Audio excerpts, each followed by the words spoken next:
talk about the effectiveness of training and we are deciding the parameters, it's very important that those parameters are directly related with the objectives so that one can easily measure at the end of it whether objectives have been achieved or not. Because those are the parameters which ultimately show us how good the training was. Trainings may be designed and conducted with the best of intention and devotion and dedication, but at the end, the result depends upon how much difference it has actually made for the performance of the those who attended these trainings.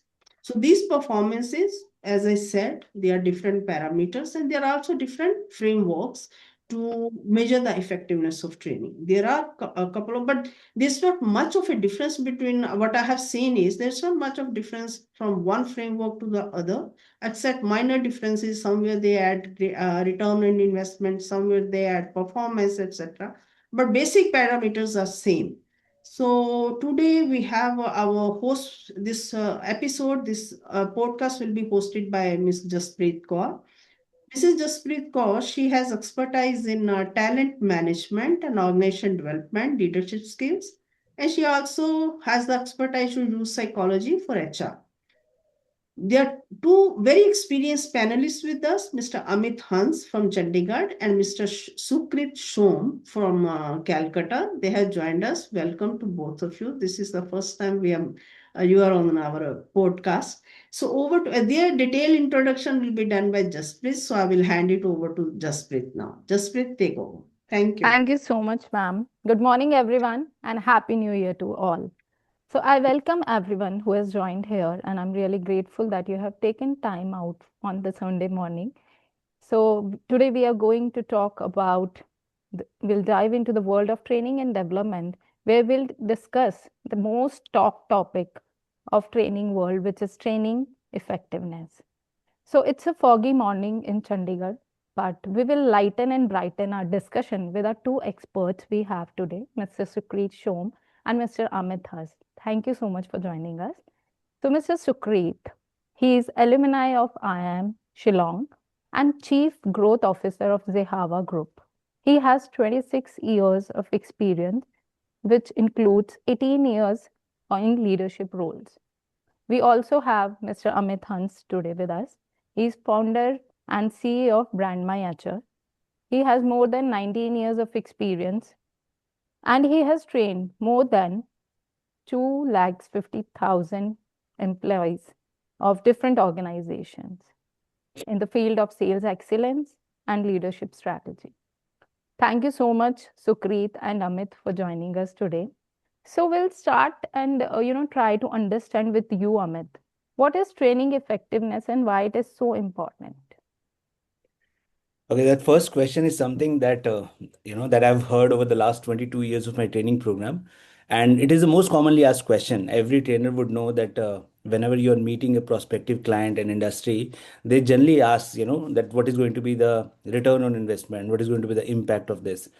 And over the years, what I have come to realize is that before we answer this question, that how do you define training effectiveness? I think very important to understand is that the trainings are predominantly of two types, and that is where we are going to understand how the effectiveness is very easy in one kind and it's very difficult in the other kind. But are there methods? For example, those two types of trainings are, one of them is something which is functional, which is technical in nature. And when I say something which is functional and technical in nature, usually the organizations would have set the patterns.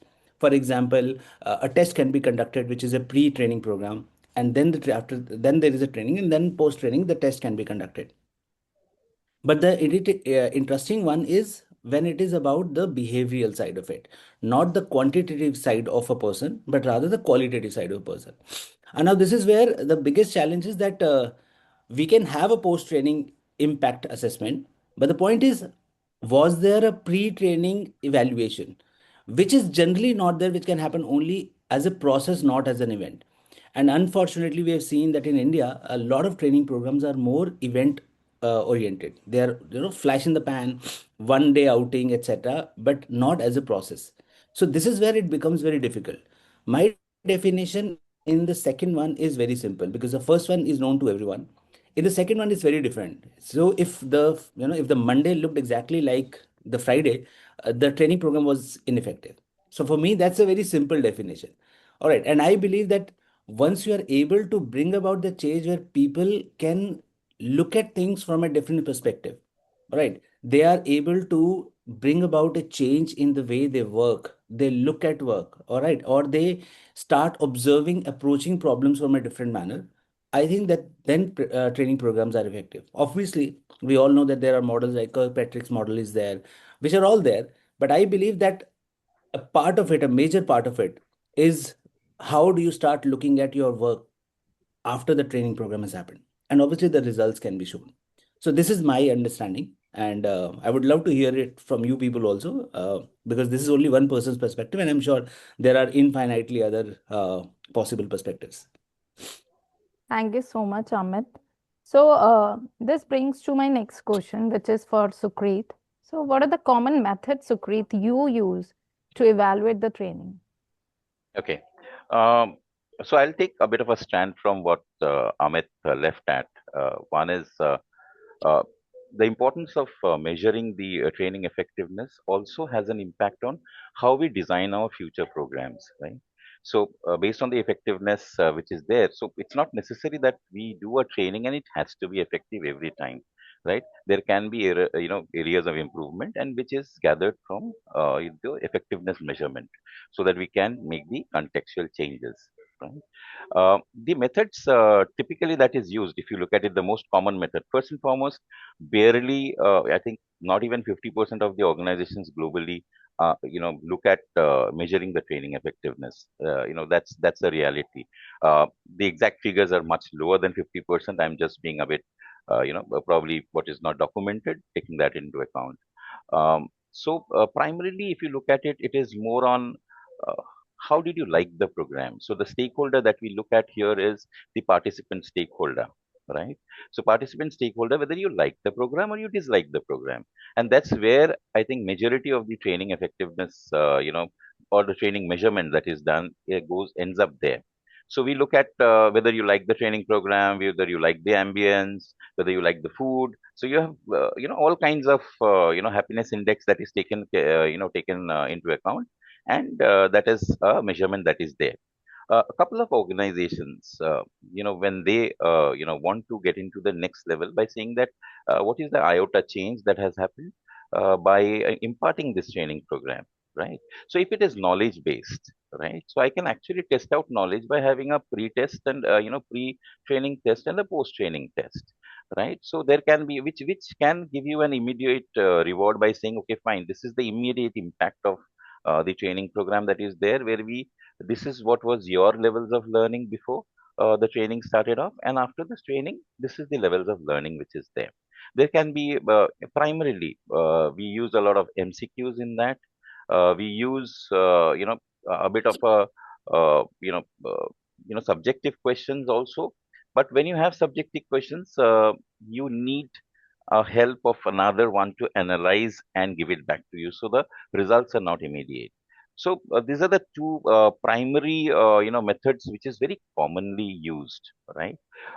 Where organizations are ready to invest that time. Now, till here, normally you don't need the trainer to go out and or somebody to spend that time or money, or there is no investing in measuring the impact till here, right? After that, when you move into the third level of understanding the behavioral impact, you need to go and interview, spend that time, have a 360-degree feedback, the peer feedbacks, multi-departmental feedbacks. If it is a client interaction that you are trying to, so if it's a customer service training that you have done, you would like to know the CSAT scores.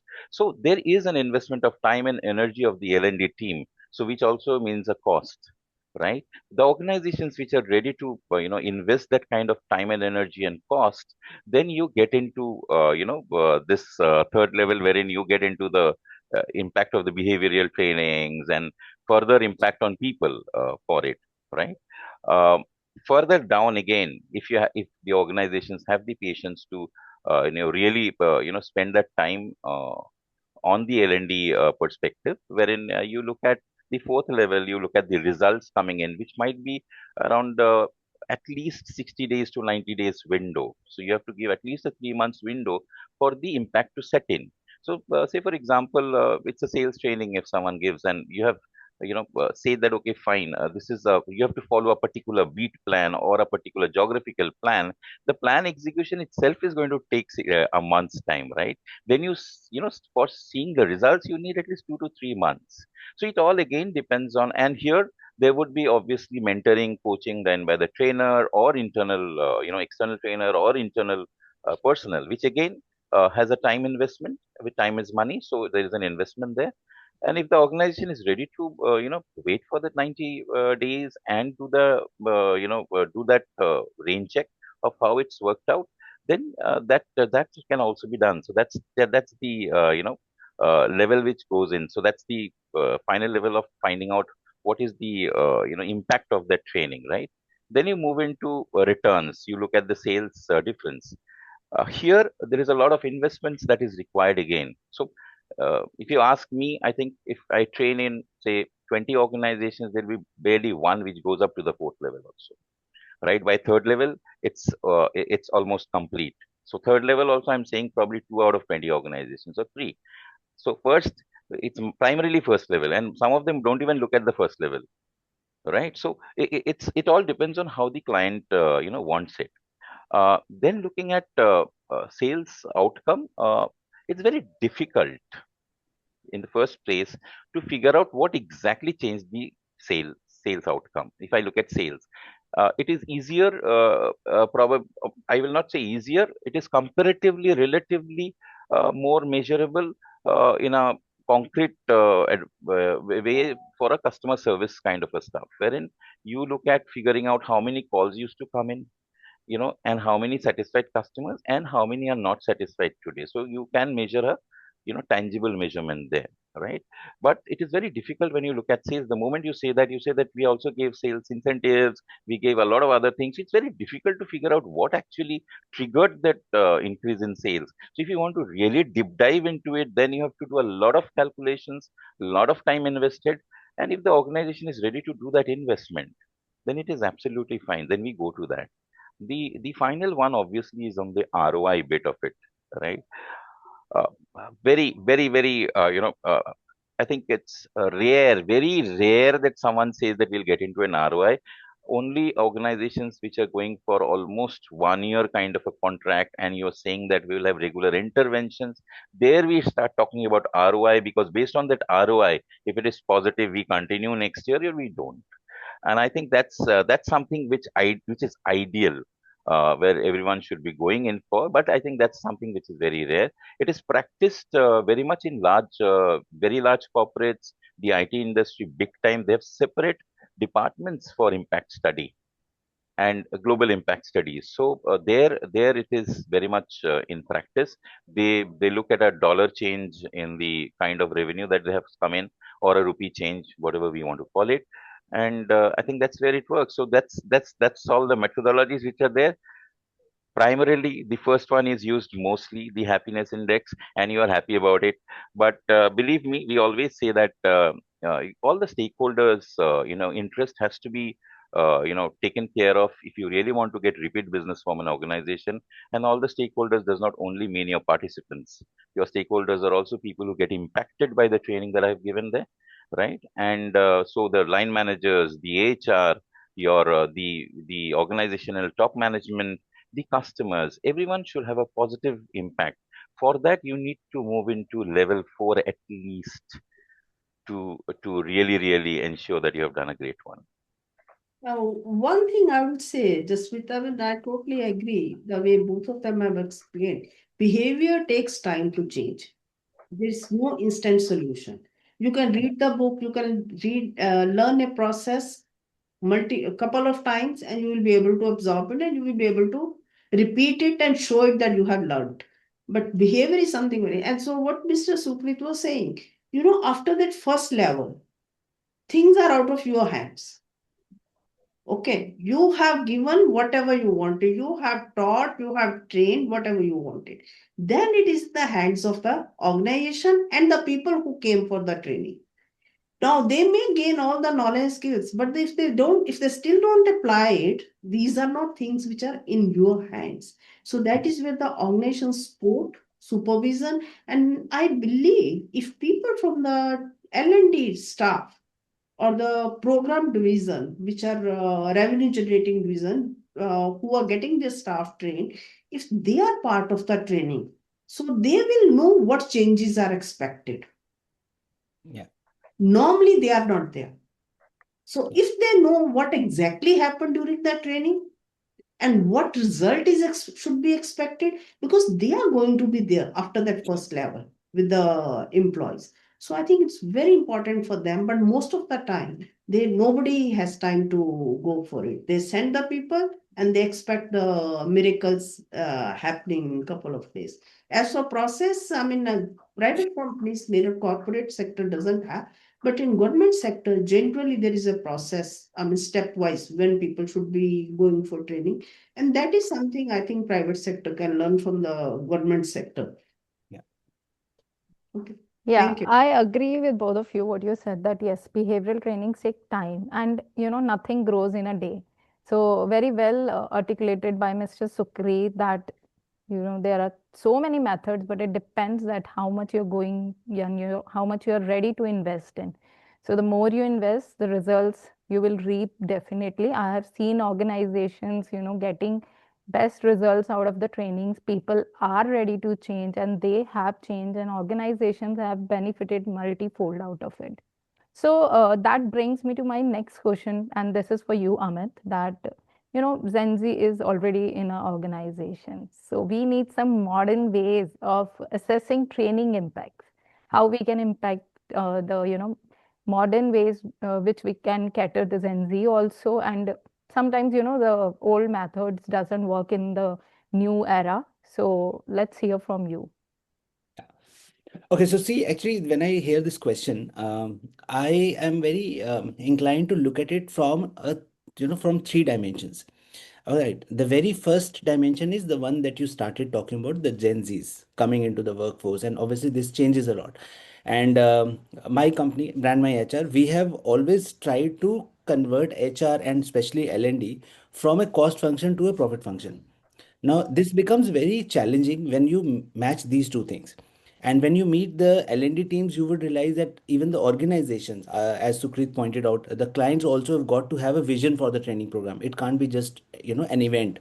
And unfortunately, that has been the case thus far. All right, things are changing very slowly. They are changing. So I believe that because of these two things, one thing that has happened is that there is a huge scope of bringing in modern evaluation processes in the startup culture organizations. I usually do not differentiate startups as the one that started only a year or 2 years or 3 years, not on the timeline. But I believe that there is something called a startup DNA. All right, which the Gen Zs do have that fluidity, the dynamic nature, etc., etc. And the third part that I would want to connect before I reach to my answer is what Mr. Sushom very beautifully explained the Kirkpatrick's evaluation model, which was those simple four stages where it's very easy to find the happiness index, the reaction time. Then we can also have some testing and test the learning time. And then obviously comes a bigger challenge, which is the behavior and the result, aspects of it. And as Ms. Khurana also pointed out, that behavior is something that can't be changed, overnight. And therefore, there have to be certain very modern and very out of the box thinking in order to have those assessments. So I believe when you look at each one of these dimensions, you can arrive at a very interesting conclusion, which is that there is a huge possibility of bringing these startup DNA organizations to that level where they start looking at L&D from the farthest goalpost. The farthest goalpost is the result orientation. For example, Mr. Shom pointed out that sales training programs, there you can actually see that the sales have increased or not. And obviously there is a challenge that whether it happened because of the training program or because of the incentives. Now that was a very interesting one, and when I was listening to that, I was reminded of this one interesting question that I had heard in my MBA, which was that if a customer sees an ad of a TV, a very beautiful TV of, let's say, brand X, and wants to buy a TV, goes to the shop and buys a TV of brand Y. Okay, has the advertising failed or not? And that was a very interesting concept for me, that what was the purpose of the ad? The purpose of the ad was probably to encourage the person to go and take an action. Whether the action was because of X or because of Y, or for X or for Y, can be debated later on. But the point is, without that ad or anything, that action just would not have happened. So, which means all of us would agree that the outcome, sales, is actually a function of infinite variables. One of those, if missing, it may have a very huge impact. And all of us in the learning and development sector would know that you may not even understand what you're missing if the learning is not happening. So therefore, when we look at the startup DNA firms, a very big opportunity is that the KPAs, the KRAs, the KPIs, the OKRs of these organizations are generally very fluid because of their basic nature. That is where I believe a lot of scope is there, because I myself have worked with a lot of startup DNA organizations where L&D, the purpose of the programs, they are linked with the KPAs or the KPIs of the individuals or the departments. And because of which, what happens is, and as Mr. Shom pointed out, that if it is carried out for 30 days, 60 days, 90 days, and in certain organization, I've been fortunate that I've done it for one full year, a complete training calendar. And when they are linked with the KPIs, there are two very interesting outcomes that happen. One of them is that you can measure the results also. That because the KPIs were very well defined, they were quantified, you could measure the results. So that's a very interesting thing. The other one was also there, that since these organizations are always in that dynamic and fluid approach, you can also test your hypothesis whether a program X would work or program Y would work. And therefore you always get to learn how to benchmark, and this even brings about a change in the KPIs, whether the KPIs were set properly or not. And that's a very interesting thing which I have been trying, and a lot of other modern L&D trainers, they have been trying to do. So when I look at this question in terms of the modern ways of doing it, keeping the Gen Zs in mind, unless we keep it very fluid and we link it with the performance, I believe that the learning would keep happening in the most conventional and orthodox ways. Not that there was something wrong there, but the point is maybe that we have got to be adaptable with this. So that is what I believe is one of the very, very good ways of looking at it. The second, new thing that I have seen is that you've got to involve the organization stakeholders, all right, the client stakeholders, for example, and most importantly, the managers, the people who are impacted by them. So those people are extremely important in making it happen. And therefore, whenever the training programs are designed, and whenever I design such programs in these companies, I always make it a point that you may have a target audience of, let's say, 20, 25, 30, 40 people, but then there is a secondary target audience which is also kept in mind. For example, the managers, for example, the peers, maybe in certain cases the HR, because these people are eventually making the work culture. So these are the kind of things which are required. So when I look at this question, and if I were to suggest two things, one of them would be making L&D a very holistic aspect of HR, linking it with KPIs, KPAs, etc. And second is looking at it holistically and not just looking at the immediate, the participants only, but the extended participants also. So these are the two things that I believe would bring about a lot of difference, and would have a better impact for the organizations. Thank you so much, Amit, for bringing so much insights for this. I think there's so much for the audience who are listening.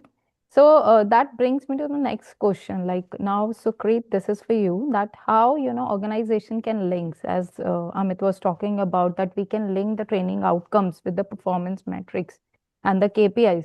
So, can you suggest us some processes which are simple and how we can connect this?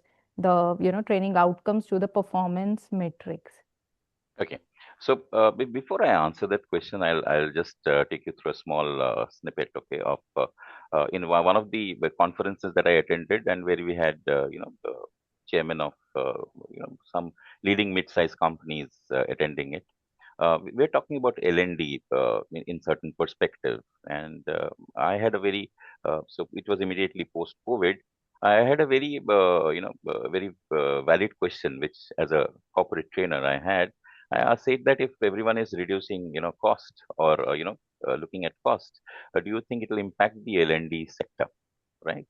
So the chairman of the organization, I'm not taking the name, came up with an answer which stayed with me, and it will stay with me throughout.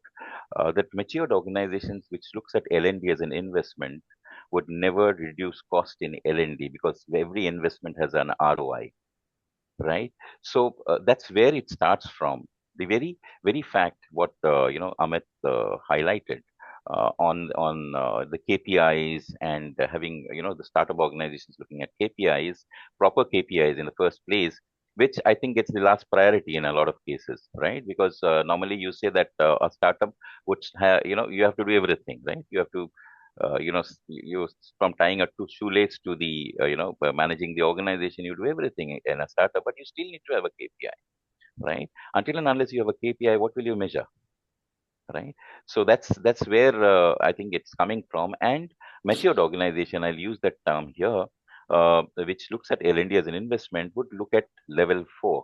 So when we spoke about ROI, because you measure, you can link the metrics, performance metrics with the link the learning outcomes with the performance metrics only when you're looking at level 4.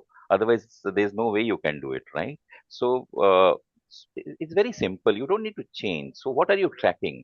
Everyone has an MIS or a dashboard which is coming out on a regular basis, right? So whether it's for customer care, for any department, whether it's a production, area or a sales area or any departments, you have a dashboard where you're evaluating performances, right?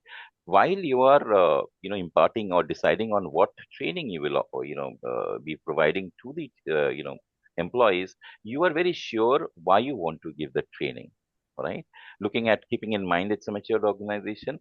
When I say matured organization, does not mean that a startup is not a matured organization. It's a mindset which makes you matured, not only experience. So that's why I would say that a matured organization here means someone who understands the essence of L&D being an investment, not a cost, not an expense, right? So, when we look at that, so you'll have 3, 4 parameters. You might not be looking at 100 parameters to start off with. You're already tracking 2 to 3 parameters, and you have aligned your training goals to improve those parameters.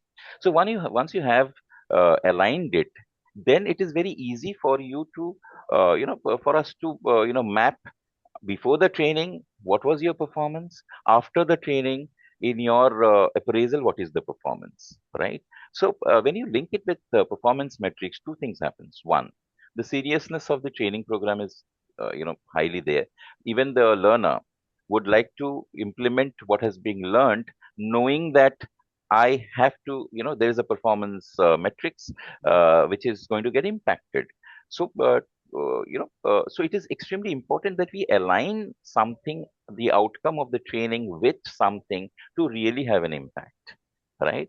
So, so it's very, if I'm a customer care professional, if my CSAT score, right, customer satisfaction score is X, and it is X minus 2 after that, then there is a decline, right? You cannot say that it is only the training program which is responsible, but obviously if there is a decline, but if it is X plus 2 or it's twice X, then it is improved, right? So we also look at, we can actually say that, okay, fine, a training intervention on an organization side, the training intervention has improved the performance metrics. So next time we'll look at that. What you can look at probably is, can we make it from 2X to 3X? Can the training program be optimized to that? Can we design the training program in such a manner that the impact is more? There can be instances where we design a training program and the impact was negligible. Then we go back to the drawing board and figure out where did we get the objective right. Right. So it is extremely important that we link the performance, metrics with the, learning outcomes. Otherwise, it you will always be answering at the end of the year. We spent on a resort. If it's an outbound, we spent on a resort. We spent so much money. What was it that what is the outcome? there's another thing that I would say is in most of our PMSs, as you move up the ladder, so frontline is another stage, but as you start getting into managerial roles, you link a lot of your PMS uh, your performance is linked to behavioral attributes and leadership attributes, right? So that by default, we were talking about peer review, your seniors getting involved, other departments getting involved, so that by default will ensure that all the triggers are active, and it impacts the person's learning outcome also, right? So when you measure it, so it is extremely important, I feel, that we link it and we don't make it complicated. I have seen a lot of organizations where people have a good plan and say that, for this training program, we have made five more parameters. That is an inhibition by itself. That the participants immediately starts feeling this training program is responsible for increasing my metrics, performance metrics parameters. So the first impact is on the happiness index. They would like to say it is not a great training program because you do not want those five parameters to be there, right? So it becomes a deterrent at times when you start saying that, okay, fine, this training program is going to be there from now on for the next 1 year. We'll change the metrics, we will change everything. Don't change. Be very simple. Start at where you are. Once you see a positive impact, then change probably after 6 months or 1 year, because the positive impact is going to positively impact the participants too. So it will impact their raises, it will impact their promotions, it will impact their well-being. So that's where I come from. Yeah. Thank you so much, I Sukreet. just Yes, ma'am. yeah, Jaspreet, Yeah. the discussion is really going on extremely well. But Mr. Shom, what he was saying, he gave me the idea that you see, when we are designing the training along with the stakeholders and the client, I think we always, because goal is always from the perspective of organization and employer. We don't include employees. So when we conduct the training, because that's what is there for me, except 2 days in the hotel and enjoying good food and company, etc., and networking. Yeah. But if we start identifying something, how it is going to be beneficial for them, like मेरे लिए क्या है, what is there in it for me, isn't it? That is something which is lacking when we are doing the training, except that, okay, your competency development is there, capability development is there. But after the development, he says, okay, लेकिन मुझे मिलेगा क्या? What is my benefit? So I think that particular component needs to be added to the when we are looking at the effectiveness of the training. And maybe then after that first mile, when the things are out of the trainer's hands. So maybe those who have been trained, they themselves feel rejuvenated and motivated to actually use the learnings because it is going to add value to their lives also. So I'll add here, if you allow me. I think this one point is something where I have been very fortunate. I'll tell you why. Uh, I've believed this wholeheartedly that when you go for a training program, okay, I start my programs by saying it is not for the organization. It is actually for you. So forget about the organizations. And some of my clients, they would vouch for it. The reason why I'm calling myself fortunate is that I have met such great L&D people that I propose this, that let it be not for the organization, and they acknowledge it. Because somewhere, at least in the L&D fraternity, we all know that if we develop people not for the organization but for themselves, all we are doing is we are gathering competent people all at the same place. And when competent people, they gather at the same place, great things happen. Classic example is all the top B schools, where everybody would say that it's not the faculty or the classroom, but rather those people coming together that creates the difference. And why I call myself so fortunate is because when we propose it, it is very different. It's very unorthodox. Because organization would want to spend because they would want to have an ROI. But then the great part is that I've met people who agree that let it be only for the participants. And trust me, my experience has been that when we do so, when all L&D people, we try and do the same thing, that we deliver programs for the betterment of the individual. all those individuals, the better ones, they end up making the entire organization a better place. So I really think that's something which every L&D person should follow.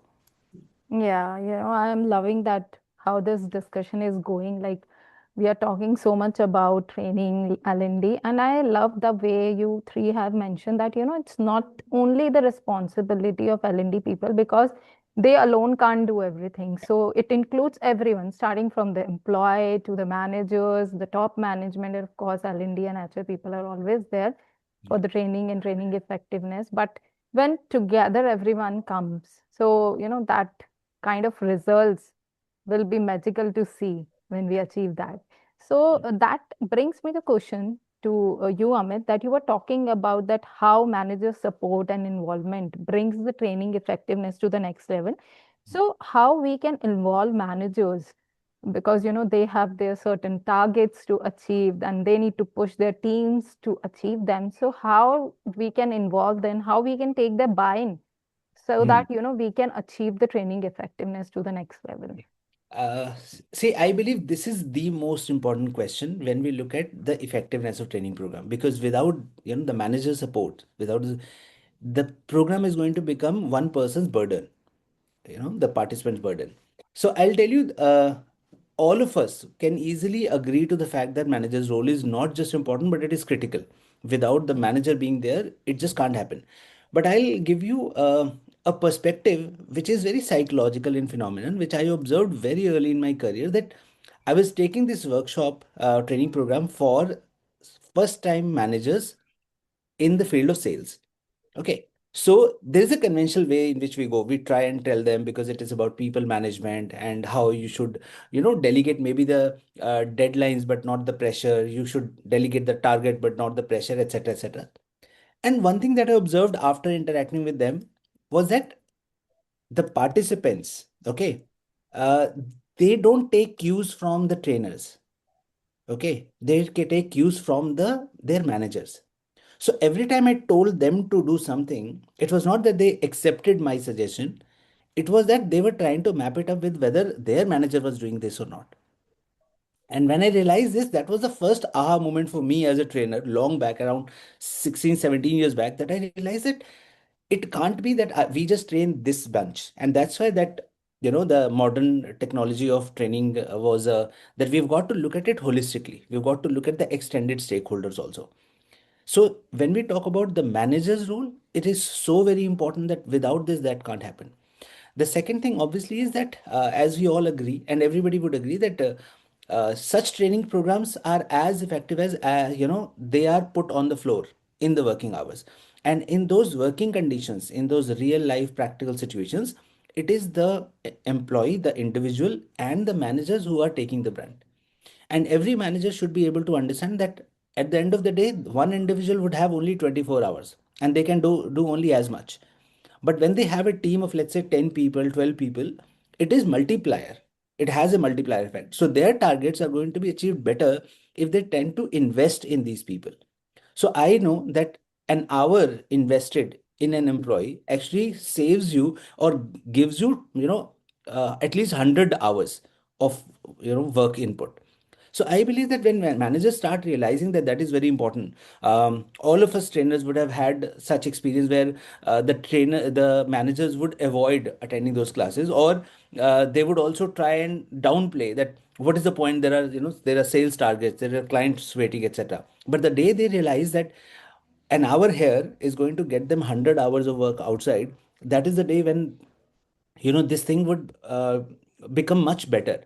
All we need to do is, the best of the training program, they happens when the managers set expectations before the training also.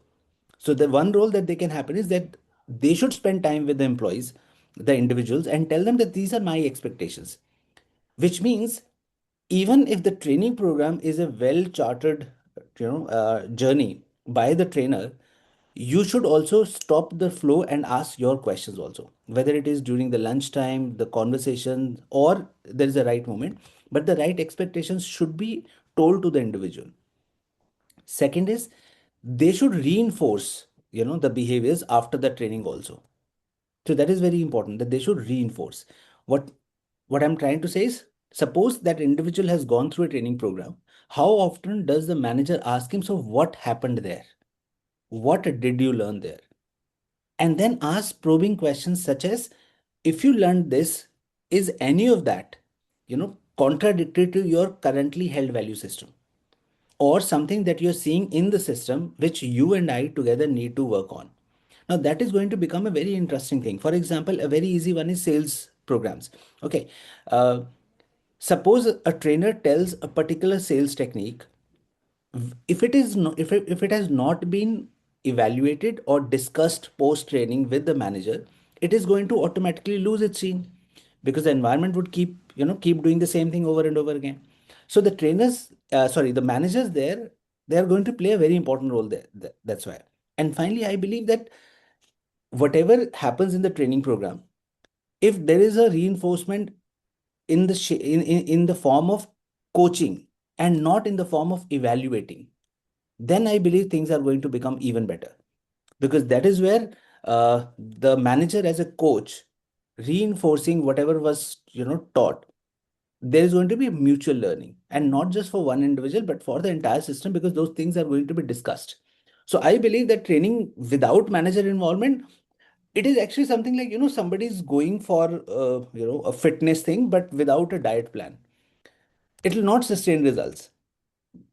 You would just go there, you would probably have some peripheral changes, you would feel that they are there, but they're not going to work, so they'll die down.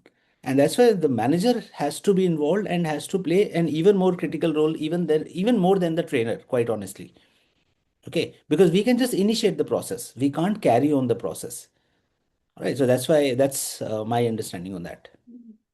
I think that is why normally when we design the training program, we have them on board, right, Mr. Shom?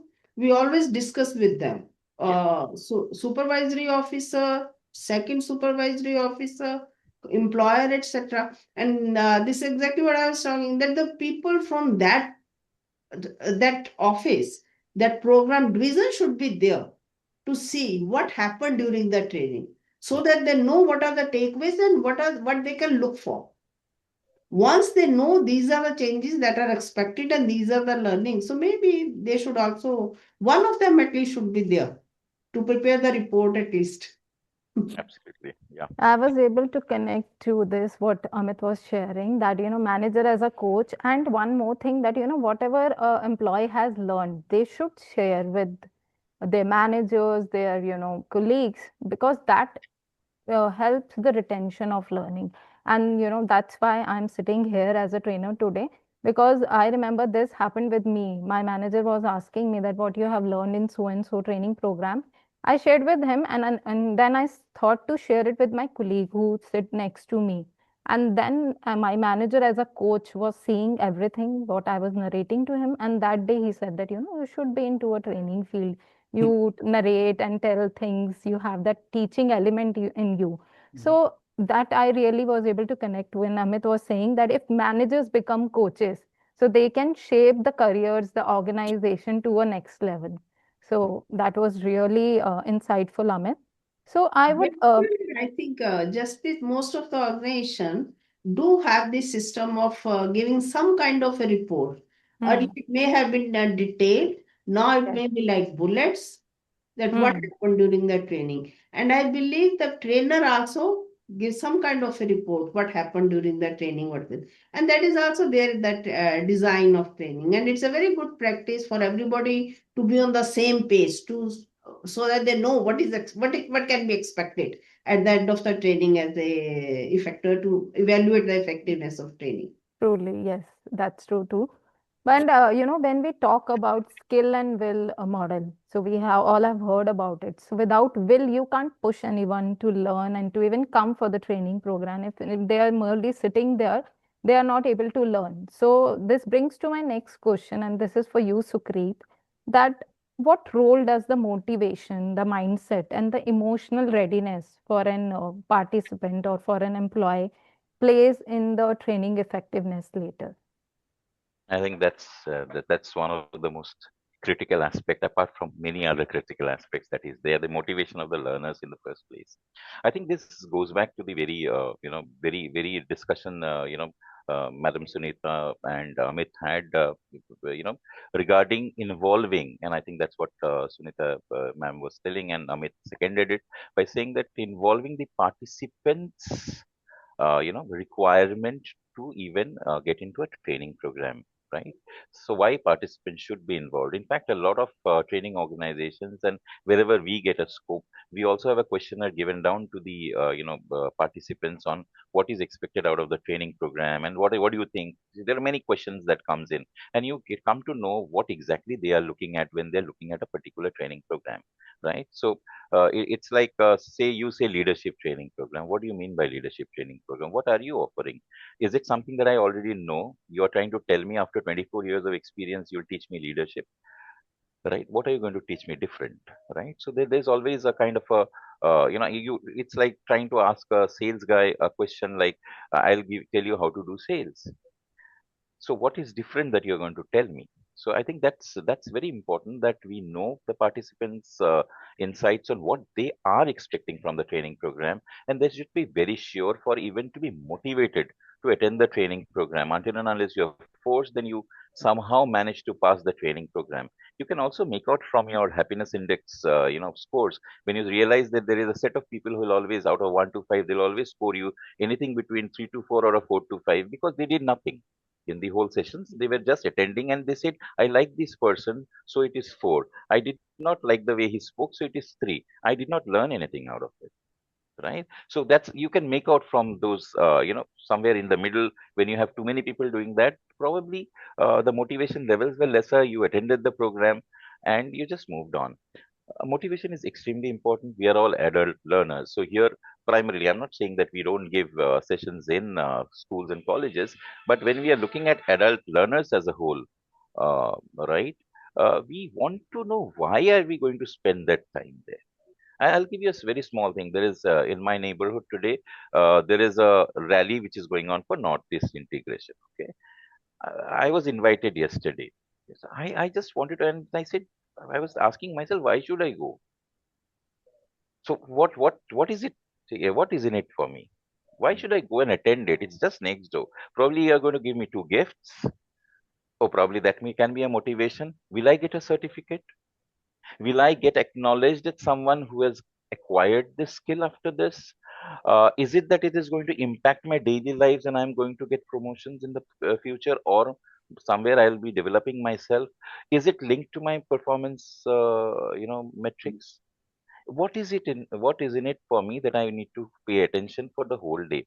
There are very few self motivators who would also be there, who would, whatever training you put them in, they would be very participative. They would want to learn more. They have that eagerness to learn because they believe that there is a lot of peer learning that can happen. So there has to be a complete understanding on why am I doing that program. So motivation does really have a big impact on whether the training will be effective or not. How to get that motivation on is again including them in the designing itself. You didn't ask me what I want to know, right? You are trying to teach me what I already know, right? So you get out of that. The second is, yes, there are some people who would also be motivated by the fact that I want to have 1 day off from my regular work, right? Mhm. So that is also one of the motivations, right? So we do a lot of activity based training today, primarily to have the emotional readiness also. So I might be someone who is very interested. I know it is very good for me, but today I was in a very bad mood in the morning. There is something that happened in my on the way to office. Forget about it. It's not a personal problem. It's not a professional problem. I saw something while coming to office or to the training venue, and I'm very upset about it. I'm unable to focus. So until and unless you have an activity-based training program, which anyway an adult learner needs, you cannot get the emotional readiness. I have seen organizations, and I see that's where I completely second Sunita ma'am on this, that a lot of government organizations practice a lot of things which we can take in private organizations. They mandatorily, one of the government organizations that I go for regular trainings, they mandate a 1 hour icebreaker in the beginning of the program, and that brings in a lot of emotional readiness. It, the inhibitions are, taken care of. You break the ice, and you spend that time because you cannot have a 5 minute jumping around, which is just a bit of an icebreaker. No, you actually need a larger time. But yes, provided the training itself has a large span of time of 1 day, 2 day, 3 day, 4 day, then it's different. Otherwise, you are changed. You have to change your approaches accordingly. So the emotional readiness, yes, it has to be there. The mindset to learn. Okay. Again, it again comes from, I always take leadership training as an example.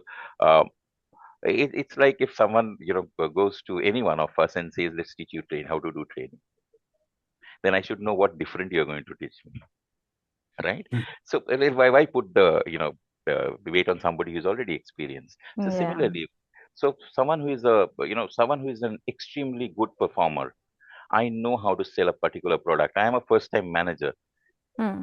Why do I need to learn from you how to be a manager? I know this product in and out. It is Hmm. important that we'll teach you something different. We'll teach you how to delegate. We'll teach you how to manage your time. We are not going to tell you how to sell this product. You know it better than me, right? Right. So the people should know what exactly I am going to receive from there. My mindset will be then aligned towards learning. It will otherwise be a blocker, where Hmm. my mindset will be a blocker for the learning itself. You might design the best training programs, the best resources, the best of the activities, the best of the sessions, and the my mindset is completely blocked. So opening the mindset is equally important for it.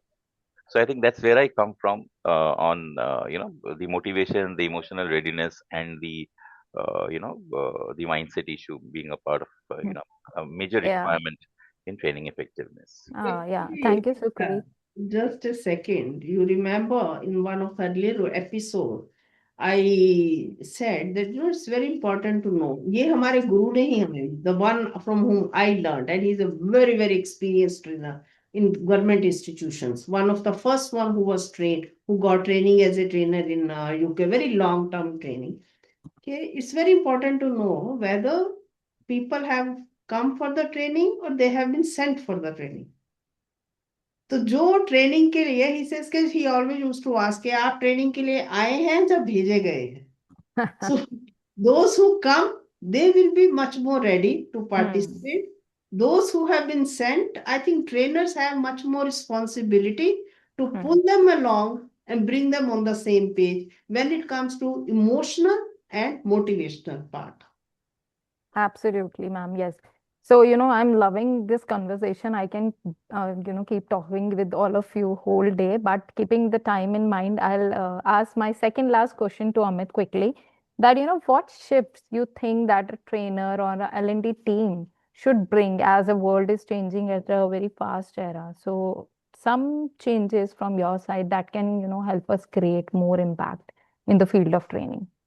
Okay, And so you have 6 minutes. yeah, so I'll take the cue and I'll keep it very short and in bullet points. So it's going to be kind of a summary of whatever we just heard. All right. So I believe that broadly there are going to be 3 to 4 aspects, 3 to 4 shifts. The first and the foremost should be that the shift should be from what program should we run kind of a mindset to what problem are we solving. So instead of looking at what do we do, we need, L&D teams should be able to see what are the business challenges, actual business challenges. So their ability to identify the business needs, they should become more prominent in their discussions while designing the programs or while, conducting the programs. Otherwise, lot of L&D teams, they start looking at, okay, what program would be good, what program would be good. So I think that first shift would be from what program should we run to what problem are we solving. That's the first one. The second one, as we all agreed, is that the shift should be from standalone workshops in an event driven manner to learning journeys, which should be over a period of time so that the results and the behavior changes, etc., there is a more probability of being able to identify that. So that is one. So we all know that those one day programs are not going to change behavior. It's going to be the reinforcement that happens. The third shift, if I were to summarize, would be from a trainer led learning model to a manager enabled learning model, which means we can initiate it, but the role of the manager cannot be underplayed. So that's the third shift. And I believe the final thing which immediately comes to my mind, rather there are two things that I would want to wrap up with. One of them would be that the shift should be from that activity metrics, which is like, how many sessions and what game would be played, to rather the outcome metrics. So that I believe is going to be a better movement in the mindset of the L&D people, so that these people themselves are involved in the in contributing to the business outcomes. And finally, I believe that when you look at all of these things, all right, I believe that L&D teams should have the final, which is from control to co-creation, which means instead of just enabling, instead of just directing that this is the training program that we want, they should also be a part of how to create the designing program, because they are on the inside. So they would know it slightly more than the trainer. So we do bring in an outside in perspective, but their own understanding of this should, also start playing a better role. So I believe these are those 5 6 very important shifts that would probably summarize the entire podcast, and would also, kind of uh, encapsulate my experience over the last 23 years. Yes, you said it very rightly, and I remember this that one of my mentor was telling me one day that the trainers you are taking work from should hate you, otherwise you are not doing your job right. So one of my trainer, she said me last year only that ma'am, you are very harsh, and you keep on changing the outlines every time. So I said, okay, you hate me. So she said, you want to listen this from me? I said, yeah. So because I get that joy that my mentor told me that if they hate you, you're doing your job right. So that gave me the sense of joy that day. So yes, now to the last question, and this is for you, Sukrit, and we can't close this session without talking about AI. So artificial intelligence is everywhere, and how we can leverage AI into the measuring impacts of training effectiveness. I think this is going to be a revolution for us. One, because when you look at training budgets, people normally take into account only the trainers delivery cost, or the probably the creating the training program cost. Very rarely organizations factor in anything on the impact study. So when you actually say that for impact study we need, it's as good as charging you for another 5 days of training program. The impact study goes for a toss. Here I believe a lot of support can be given by AI. So you spend a lot of time, one, while taking, so if I have to do a peer review, right? So what would you do? Peer understanding or a peer feedback, you will go to the peer interview, come back, and then put everything there. Even if you want to have an MCQ, then you are actually channelizing people into a particular thought process. If you don't allow them to be subjective, you are not actually getting the real essence of what they want to speak, because everyone is not so much MCQ driven, right? So I cannot say that, okay, fine, these are the only 3 points I have to choose from. So I might not be good at that. I might choose the middle one by saying, ha ha, mota mota, theek hai, right? So here I think when you have a subjective, AI does it so nicely. So if you have subjective statements also, AI will very nicely give you the essence of that and tell you that, okay, now this word was used 10 times by this person, so this is the impact of that. AI is going to really give you an overview of peer feedbacks, probably your senior feedback. When they look at it, you can also use AI to say that, okay, fine, the way you have to answer this today about your team member, right? So you answer that and you give your subjective, subjective, objective, MCQs, whatever you want to do. AI will, put it in a snapshot and give it back to you in a format which otherwise for us human beings will charge those 5 extra days. So I think that's going to, ensure that, more organizations today who is sensitive about the, expense part of it, would AI would ensure that those organizations also start focusing on impact study in a bigger way. I think Thank that's you where so I would much, end. Sukreet. And I love this that how we talk about the training effectiveness, starting from the taking feedbacks and happiness feedback from our employees to how we can, talk about ROI, how much time it takes, how much involvement it requires from employees to managers to L&D people to HR to the top management. And I really thank Mr. Sukreet, Mr. Amit Hans, and Ma'am Sunita Khurana for sharing their insights and making our day lightning. As I said in the start, that we'll keep our audience with so much brightening and lightning session. And thank you so much for proving me right, all of you. Over to you, Sunita, ma'am. Thanks, Jaspreet, for conducting an excellent session, and really grateful to Mr. Shome and Mr. Hans to join us. It was very enlightening. As I always say, there is a mutual learning aspect in adult learning. So I have learned a lot from you people and the discussion, and I'm sure our audience, our viewers have also benefited from this. So we'll meet again. Thanks a lot. Time is up. So see you all again. Thank you.